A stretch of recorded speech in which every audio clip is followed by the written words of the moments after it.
There's one section which is actually, quite nice about the animal kingdom, but there's one section that just kind of confused me, and it's about, I'm sure you've been presented this before, but it's about a cure for epilepsy. Yes, brother, people have come up and they have asked this question, and yes, it is a cure for epilepsy. If you just let me ask the question without speaking. Basically, it says that you should put the anus of a bird on a vagina of a female who's suffering from epilepsy, or the anus of a bird to the anus of a male who's look, this is not the topic that our live is about today, and this is clearly explained in the Goal of the Wise, that this is a cure, There are cures for everything which are found in nature. Only the man who's appointed by God understands.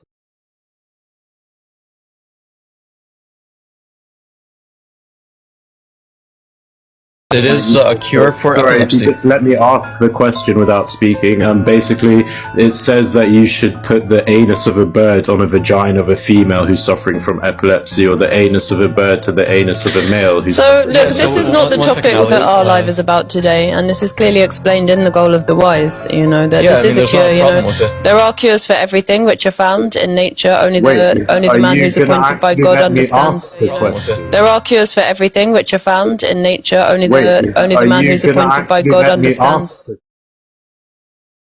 My opinion is the same, my brother. Abu Sadiq alayhi salatu wasalam is a man appointed by God.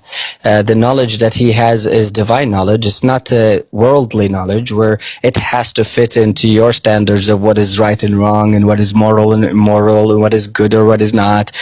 Because all the prophets and messengers, when they came, they challenged the code of understanding of the people. So I think that's really the best. If you actually want to know whether it's true or not, you have two options. You either test it on a mass scale to see if Abu Sadiq is false, or you find out whether this man he's claiming to be a messenger of God is if he's true or not. Because we believed in heaven and hell not because we saw it with our own eyes. We believed in heaven and hell because we authenticated the source, which was Muhammad alayhi salatu wasalam.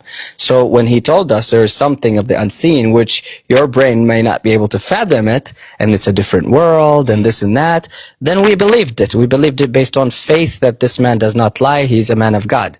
So these are the only two options you have to believe or disbelieve.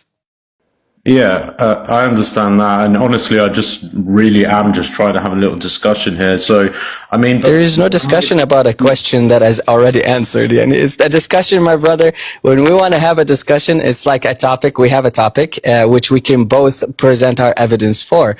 But you're asking a question about a statement that Abu Sadiq has made. It's a statement of fact. It's a statement of truth. You understand? You don't like again. How am I gonna argue with you about heaven and hell? The only time you're gonna be able to answer I'm honestly not is if Muhammad is true or not. I'm honestly not looking for an argument. I mean, just from my background of research, I've done a lot of research in occult rituals and black magic. I see. So you think it's occult rituals to do that? If you don't mind, if I can just quickly finish the point. We appreciate your opinion, and your opinion is an opinion based on your own studies, and we do not believe we believe it's a medicine. It's not an occult ritual, and that's all that there is to it. You believe it's a ritual. We believe it's a medicine.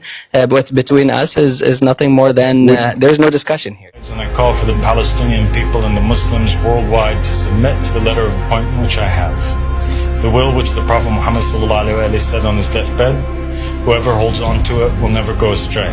This is my letter of appointment, the will, the proof that I am his successor and heir to rule over the affairs of the Muslims. I call on the Israelis and upon all Jews to extend a hand to open a discussion and dialogue with me and my followers.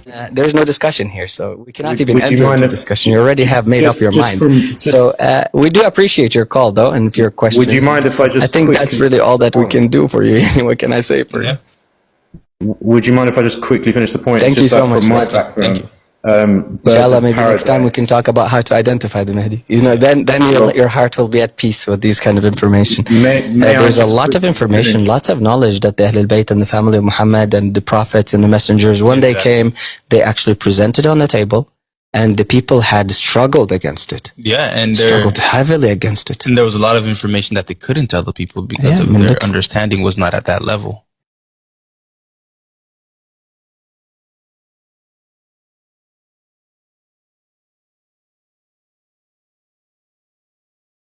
And this is clearly explained in the goal of the wise, you know, that this is a cure, you know. There are cures for everything which are found in nature, only the man who's appointed by God understands.